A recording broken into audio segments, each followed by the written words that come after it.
Welcome, everyone, to The Deep Dive. Today, well, we are strapping in for something intense. We're looking at genius, specifically that kind of creative genius that feels like it's about to collapse under its own weight.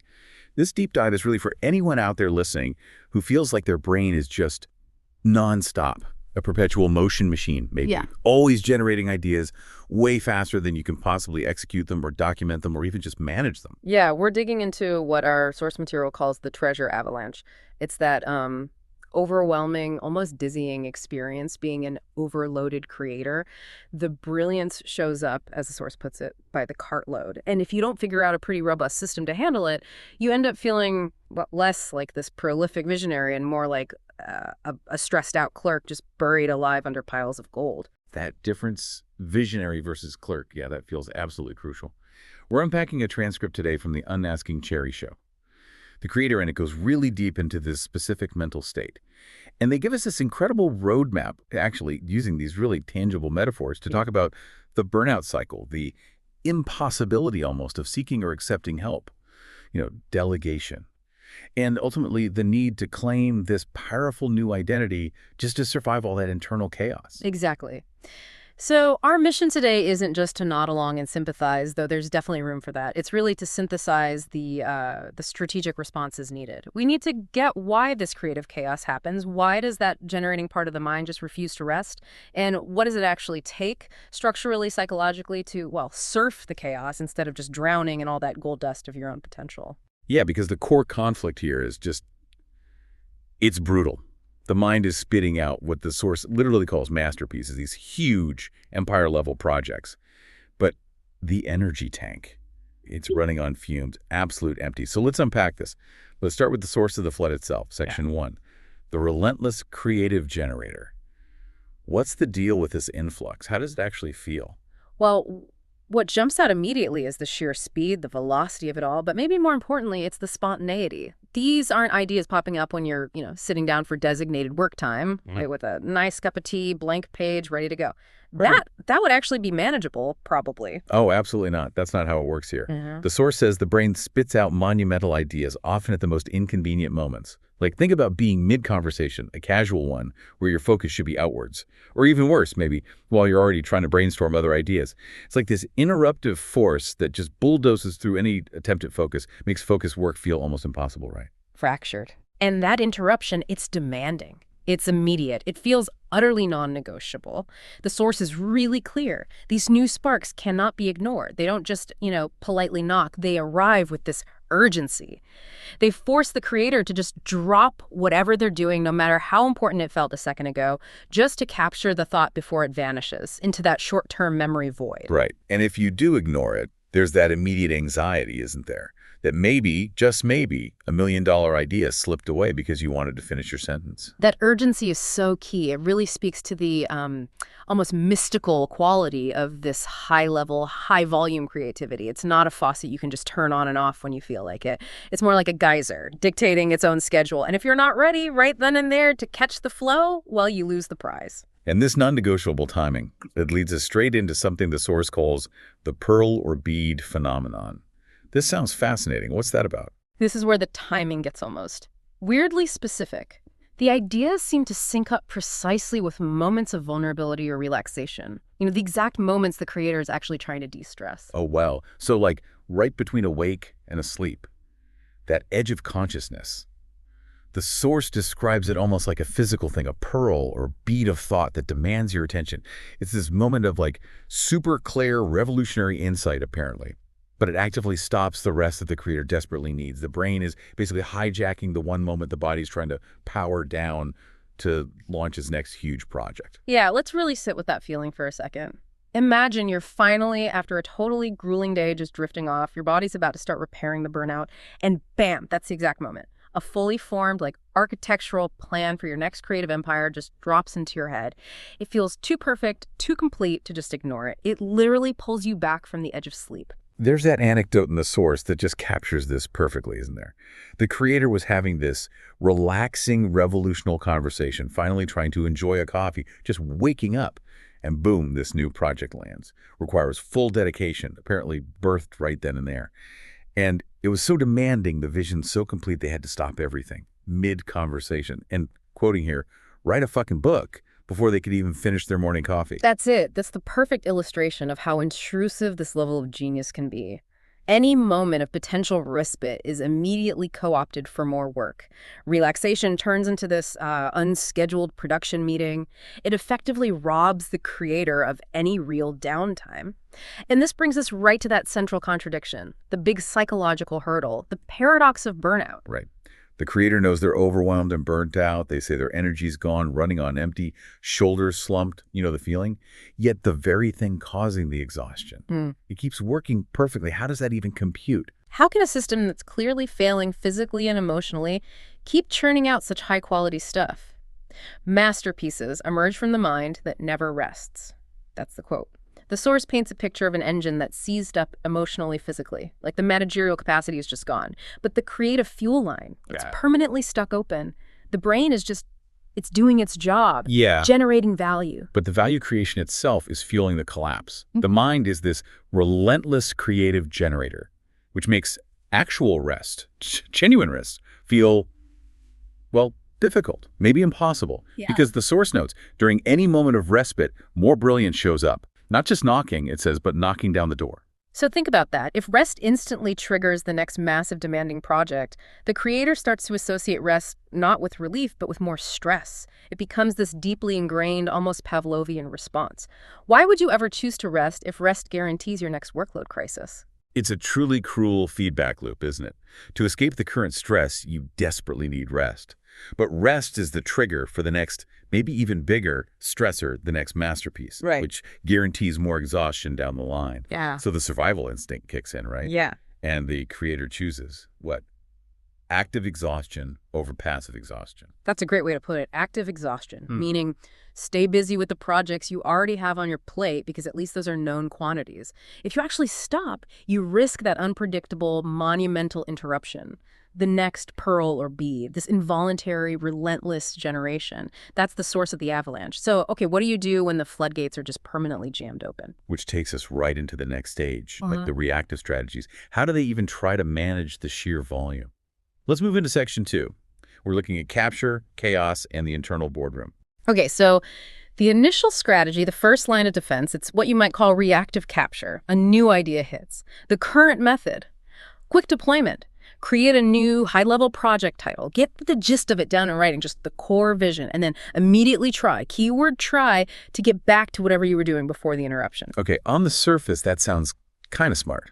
Like organizational triage. Get it out of your head, reduce the lost idea anxiety, put it somewhere safe. But the core problem is still the volume, right? And volume just overwhelms any system eventually. Precisely. The result, logistically speaking, and the source confirms this, is that the project folders become many, just tons of them, almost uncountable. And then the subchats or subprojects within those folders, the detailed notes, the first outlines, the research links, that stuff becomes mind-boggling. So the intention was clarity, compartmentalization. But the reality is this massive, tangled digital mess that's almost impossible to navigate. The sheer volume doesn't create a feeling of accomplishment, it creates dread. Just looking at the organization system becomes a source of stress. The system itself turns into another monster to deal with. And this leads straight to the emotional cost of trying to manage the scale. The creative graveyard. I think we've all felt that pang, right? Those abandoned projects, the half-finished ideas just sitting there, gathering digital dust. For this creator, it's not just a few. It's many projects sitting half-created. The source calls it a literal creative graveyard filled with projects half-won and ideas just floating in limbo. This isn't just about things being inefficient. This is emotional weight, emotional debt. Yeah, and if we connect that back to the bigger psychological picture, every single project in that graveyard is like a little flashing light, a reminder of energy spent, ambition maybe not realized, intention that just fizzled. It actively fuels that feeling of being overwhelmed and burnt out, no matter how many shiny new masterpieces are arriving. The past failures are haunting the present attempts at productivity. Logically, you'd think the next step is obvious. Stop. Ruthlessly prioritize. Make a real formal plan to actually clear out some of that graveyard. But the source says the creator actively resists doing that formal planning. Why? Because, think about it, if you're already drowning, the idea of planning feels like just one more thing I won't complete. It carries its own immediate exhaustion. That kind of systematic admin work feels like this extra burden being imposed, not like a tool that could actually bring relief. The planning system itself becomes a trigger for failure anxiety. Oh, okay. Like if I plan it all out meticulously and then I still fail to follow the plan, the failure feels even bigger, more absolute. Exactly. So the immediate survival mechanism kicks in, which is that temporary relief the source mentions, letting projects hibernate, slap a label on them, future masterpieces. Give yourself permission to just ignore them for a bit. That rebranding from failure or abandon to future, that's crucial. It's a psychological defense against self-criticism. It lets the creator keep believing, I can do this just, Yeah. not right now. But even ignoring them, the internal pressure cooker is still on high, right? Which leads us to that really analogy, the boardroom battle. Yeah, the creator says, and this image is so strong, I can't even tell you how many times a day I get dragged into the boardroom to take another meeting with my ideas. Wow. So each new idea, or even maybe the old ones in the graveyard that suddenly demand attention again, each one is like a full-blown meeting with its own agenda and demands, a constant, unscheduled internal negotiation, using up energy like running a massive company. And here's the really devastating part of that realization. The creator understands they're constantly running a startup in your own mind, and you're the only one in the boardroom. There's nobody else there. No one to chair the meeting or take minutes or allocate budget or even just action the items decided. It's a solo operation fighting a never-ending queue of demanding high-priority ideas. That really speaks to cognitive load, doesn't it? Yeah. If you're the only one in the boardroom, you're not just the visionary. You're the administrator, the secretary, the project manager, probably the janitor too. This huge internal administrative burden is high cognitive load. And those complex folders they made earlier, the subchats, the categories, that actually increases the load because now they have to constantly categorize, organize, prioritize before they can even think about executing. So maybe the ideal solution isn't actually a more complex system, but a much simpler one. If you can't stop the ideas coming, the only sustainable path might be passive storage, something that requires minimal mental energy. Forget the complex system. What's needed is more like a simple concept vault. Exactly. Reduce the cognitive load of just capturing the idea. A fancy filing system, folder A, subfolder B, tag C, forces your brain to spend precious energy deciding where to put the damn thing. Instead of just getting the idea down, the simple concept vault is just a Dropbox. Jot down that pearl or bead of thought, close the lid immediately. Know it's safe, it can wait. It's not draining any more energy right now. The key is neutralizing the idea's demand on arrival, making it less like an urgent meeting needing instant strategy and more like a sealed envelope, waiting patiently for a manager who, might show up eventually. But as we move into the next section, section 3, we find the stress isn't just about internal management failing. It's about the external support, or rather the lack of it, the delegation dilemma. Right. The creator knows they can't scale alone. They need help. But they also feel like they just can't accept help. This is where that vision of potential relief clashes so brutally with the reality. The source describes the creator visualizing this room full of people all ready to help. Some have an arm outstretched, others a bag open, a wheelbarrow, even a moving van. They all represent different skills, different capacities, ready to take the brilliance and actually turn it into something real, a completed, tangible entity of creation. It's a beautiful vision, isn't it? It's the mind's desperate plea for a solution. An idealized setup where the creator only has to be the visionary. Those people in the room are the necessary infrastructure. Project managers, editors, marketers, admins, all the support needed to actually process that creative volume. But then comes the cold water, the painful reality, what the source calls the solitude of the empress. In the real world, the creator is standing alone in that room. Why? Because there are no helpers ready, waiting, willing, and capable of taking anything on. The vision is there, crystal clear. But the actual operational team, it's a ghost crew. It doesn't exist. And that solitary weight, carrying it all alone, that leads directly back to the burnout we talked about earlier, right? Having the grand vision for this huge creative empire, but lacking the team, lacking the scaffolding, as the source puts it later. It means the entire operational load just lands squarely on the originator. That's the biggest bottleneck for these highly creative types, who often just default to doing it all themselves anyway. The visionary is forced to be the laborer, the builder, everything. Yeah. And when you or anyone suggests the obvious fix, hey, have you tried delegating? The creator immediately hits you with the trust and time hurdle. This is that intellectual exhaustion talking again. It prevents them from actually seeking or using help, even when they know deep down they desperately need it just to survive. So it starts with trust. The source says they recognize they have to build trust, often with no evidence that they deserve that trust. That sounds tough. Trust is essential for delegation, but they're too tired to wait for someone to earn it, and the stakes feel too high to just give it away? Exactly. And then layered on top of that is the exhausting calculation of time investment, the sheer effort needed to teach them, train them, delegate the task. The internal calculator runs the numbers on the immediate energy cost and decides it's just too high. The creator concludes, and look, rationally, in the very short term, maybe it's true that it would have been fucking faster, easier, and more efficient to do it myself, even though paradoxically they're too exhausted to actually do it themselves effectively. That is the genius's trap, isn't it? The standard is so high, the vision so clear in their own head that the effort to get a helper maybe 80% of the way there feels more taxing than just gutting it out themselves for 100% right now. They're optimizing for short-term quality, immediate speed, but the burnout blinds them to the catastrophic long-term cost of being that perpetual bottleneck. But wait, if they're already burnt out, how can they genuinely believe doing it themselves is faster? Isn't that a kind of creative delusion, where the exhaustion itself makes you overestimate your own efficiency? That's a brilliant point, yes. It absolutely feels like a delusion rooted in perfectionism and burnout. They're not calculating the actual time it takes them, exhausted and fragmented as they are.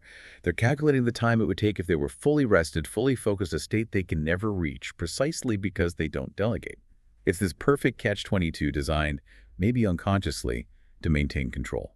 So is there a way out? The source hints at it, right? That trust doesn't have to be this huge all-or-nothing leap. It can be built in small increments. Right. Start small. One tiny, low-stakes task, maybe simple data entry, or finding some research articles, see how it goes, observe the results, and then maybe gradually expand the responsibility.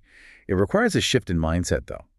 Away from demanding absolute perfection from day one, towards accepting adequate support that frees up your sovereign time and energy. It's the difference between, outsourcing complex brain surgery versus outsourcing the scheduling of routine appointments. You start small, you prove the system works, you build that scaffolding piece by piece. However, before the creator can even really get to effective delegation, they have to confront the total internal system collapse. Which brings us to section 4, and these incredibly vivid metaphors start coming thick and fast. The mailroom and the mayhem metaphors. Oh, okay. This mailroom analogy. Yeah. This feels like the absolute core of the internal problem, doesn't it? Representing that systemic institutional breakdown in management. Let's dive into this derelict mailroom. Okay, picture it. A huge, cavernous mailroom down in the basement of some massive building. This is the central hub for all the incoming ideas. The treasures, they arrive in envelopes. And critically, the envelopes themselves, they're fine. The treasure inside is safe, sealed. It doesn't need to be opened right now. It'll still be valuable tomorrow. They're just waiting for processing. And here's the kicker. The person in charge, the one who's supposed to accept them, sort them, distribute them, they're gone. The source says, what, nearly a year? 11.5 months on maternity leave. And the replacement temp. The backup plan. The system that should have kept things moving just didn't show up. The whole internal system is derelict, abandoned. So chaos ensues. Because the creative generation, let's call it the shipping department that hasn't stopped, not for a second. Carts piled high with envelopes keep arriving, constantly. But since there's nobody there to process them, the carts are just being shoved out of the immediate way to make room for the next cart that's already rolling in. And the result, this overwhelming physical avalanche of treasure reaching the ceiling. Wow. That paints such a clear picture of a total breakdown in internal workflow, where, ironically, preservation, keeping the envelope sealed, is prioritized over access. The ideas are safe, technically, but they're completely inaccessible. They're creating a hazard zone. The organization system isn't just failing, it's basically non-existent. You've got this mountain of potential value that you cannot possibly climb, let alone utilize. Now, hold on, because here comes the crucial twist. The big aha moment that flips the whole analogy changes the creator's entire perspective. The creator suddenly realizes they are not the receiver. They're not the poor mailroom clerk waiting helplessly for the manager to come back from leave. They're not the victim of the missing staff. They are the one filling the fucking envelopes, constantly sending out more treasure and ideas. Boom. That realization, it shifts everything. From feeling like an internal victim to acknowledging this dual identity, it highlights the complete, utter disconnect. The shipping department creative generation isn't just working, it's wildly overperforming, grinding 2047, fueled by caffeine and chaos. While the receiving department organization, management delegation, has a skeleton crew that basically ghosted on day one. The supply chain is pumping out infinite supply, but the distribution center is buried under its own product. And the creator is trapped, simultaneously, at both ends of this broken process. They are both the source of the avalanche and the casualty buried beneath it. That's the exact moment the creator understands the operational fault isn't with their ability to generate ideas. The generator is working overtime.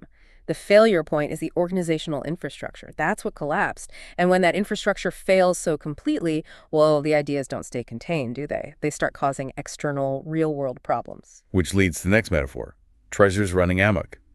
This is about the external chaos, right? When the genius can't be contained internally anymore. Exactly. The ideas basically bypass the whole sealed envelope and mailroom organization phase. They just spill out. They're running amok on the front street. They're personified as these mischievous, chaotic kids playing hopscotching on people's driveways, swinging on monkey bars in the neighborhood park. What are they really? They're half-formed projects, publicly announced intentions, promises made that the creator now has zero capacity to fulfill. Okay, so that external chaos. That's the consequence of failing to contain the output. Unmanaged creativity, especially when you start sharing it publicly or launching external projects prematurely, it quickly creates real social and professional pressure. It's the late emails, the missed deadlines, the confused communication about which project is even the priority this week. It's messy. And the pressure point, it's illustrated so dramatically in the source. The cops are banging on my door, yelling for the creator to come collect all these treasures. They're causing chaos in the hood. The authority figures, maybe they're internal stakeholders, maybe clients, maybe just critics, they're demanding order. And there's a threat. It's existential. If these treasures aren't collected, managed, brought under control, the cops are threatening to drown them all forever. Wow, that is heavy. Drown them all forever. It perfectly captures that feeling, doesn't it? That unmanaged creativity creates such disruption. Missed deadlines, confusing messages, half-launched products that external forces eventually step in. And they threaten to just destroy the ideas entirely, just to restore some semblance of order. The world demands coherence, and the creator, who is the source of all this brilliant chaos, is now facing this external intervention. It paints a picture of why the creator feels utterly, completely overwhelmed. They're not just dealing with the internal mailroom mess, they're actively managing the professional and social fallout of their own relentless brilliance spilling out everywhere. They are simultaneously the origin point, the overwhelmed internal manager, and the one facing, metaphorically, legal action from the authorities. This state is just, it's completely unsustainable. Okay. So if the logistics are shot, the management systems failed, delegation feels impossible, and chaos is reigning, both inside and out, what's left? What's the only power move remaining? You can't fix the structure overnight. You can't seem to stop the generator. So you have to change the identity. Is that where we're going? Yeah, Section 5, the ultimate power move. Shifting identity, claiming the role of the empress of the Eververse Empire. Exactly. This shift takes the whole conversation away from exhaustion and logistics and moves it firmly into the realm of self-definition empowerment. The source starts reframing those constant ideas. They're not burdens anymore. They're the living embodiment of the creator's deepest needs, their deepest longings. They're the answers, maybe to an ache they couldn't even name before. The chaos is, in fact, the purest expression of their true self. Okay, that's a big shift. If the ideas are the living embodiment of who you are, then trying to destroy the chaos or just contain it forcefully is like destroying a part of your own identity. So the path forward, the source says, isn't about dominance or force, you trying to smash the avalanche into submission. It's by discernment, by fusion. It's about becoming one with the chaos somehow and using wisdom to navigate it, not brute force productivity hacks. And crucially, this acceptance, this fusion, it requires rejecting that really common, really limiting label that gets slapped onto polymaths and highly creative, curious people. You know the one? That damaging cliche, jack of all trades, master of none. Ugh, yeah. That one implies dilution, right? That spreading your energy widely automatically means mediocrity everywhere. It's a label designed to force people into narrow specialization. The creator here just throws that label out. completely rejects the idea of being perpetually half-finished and replaces it with this incredibly powerful affirmation of sovereignty. I am the heartbeat of the ever-empire master of all. Okay, let's unpack that. Master of all. What does that actually mean in this context? Because it's clearly not a literal claim to technical expertise in every single field their ideas touch upon. It feels more like an ownership claim over the entire spectrum of their being, their creative output. It's mastery of the vision, mastery of the will behind it all, not necessarily mastery of every single execution detail. The source lists specifics, defining this unique kind of mastery. It's mastery over art that bleeds meaning, music that makes hearts remember, empire is born not of conquest but of conviction, and emotion not silenced but sculpted. Notice, none of those are technical skills like coding or marketing. They're high level. Philosophical outcomes. Emotional resonance. The creator is defining mastery as being the origin pulse, the vision spine, the heartbeat that burst galaxies from longing. The core message here, I think, is that the creations themselves are secondary to the will, the intention of the creator. The empire does not move unless I will it. This is a complete reassertion of control over the very generator that previously felt so uncontrollable, so overwhelming. This identity shift is so critical. Yeah. Because it repositions the creator entirely. They go from being the victim of their own genius, the stressed mail clerk buried under envelopes, to being the sovereign ruler, the empress, the one who dictates the pace, the direction of the entire flow. You're no longer scrambling frantically to serve the demands of every single idea. Instead, the ideas must serve your central will, your core vision. Right. If your mind is that startup we talked about, you're not the frantic CEO trying to appease all the demanding VCs, which are the ideas. No. You are the founder, the sole shareholder who has just decided to take the company private. You control the board now. You control the product roadmap. And critically, you control the working hours. You command the resources, including your own energy. And this leads directly to the final, most essential command for survival when you're facing that avalanche. Once you realize you are the sovereign ruler of this vast, chaotic output, the realization is simple, but profound. Sometimes surviving the avalanche is enough. You don't have to win every single battle immediately, especially when most of those battles are self-created administrative crises stemming from the overwhelm itself. This is the ultimate act of self-care elevated to an act of command. It allows the creator, the empress, to finally step back from that frantic, burnt-out pace and set real, viable boundaries. And it gives the listener, you listening right now, direct instructions, a blueprint for setting boundaries that comes from that place of sovereignty. You don't have to open every envelope today. You don't have to finish every masterpiece right now. The empress is setting boundaries for the empire she herself created. She's deciding that the source, her own well-being, her rest, her centered vision, is fundamentally more important than the immediate, relentless output. The final word in the source is this command. A command that restores balance, prioritizes the source of the brilliance over the constant demand for more brilliance. And the command is absolute. It's powerful. Let the cops wait, let the mail pile up, and let the neighborhood talk. The empress is resting. That right there. That's true power in this context. It's the command to pause the shipping department, ignore the immediate chaos, accept the temporary external noise, all to preserve the heartbeat of the empire. It's strategic self-preservation at its finest. So let's bring this all back home. For you, the listener, let's summarize what we've unpacked in this deep dive. We learned that this kind of monumental creative output, it demands equally robust systems for receiving and managing it. When the ideas arrive like an avalanche, the real threat isn't the brilliance itself, it's the administrative chaos that follows. Yeah, and when those systems conceive the internal organization, like that derelict mailroom, the delegation attempts, like the phantom team, and even just basic rest when those fail, the creator slips very quickly from being a visionary into being a victim of their own gifts. And the only truly viable defense against complete burnout, against total systemic collapse, seems to be this radical shift, a shift in identity, a claiming of boundaries, claiming your role as the master of all and having the authority to command your own empire, including commanding it to pause. The knowledge you can take away from this source is really this. Genius often arrives as an avalanche.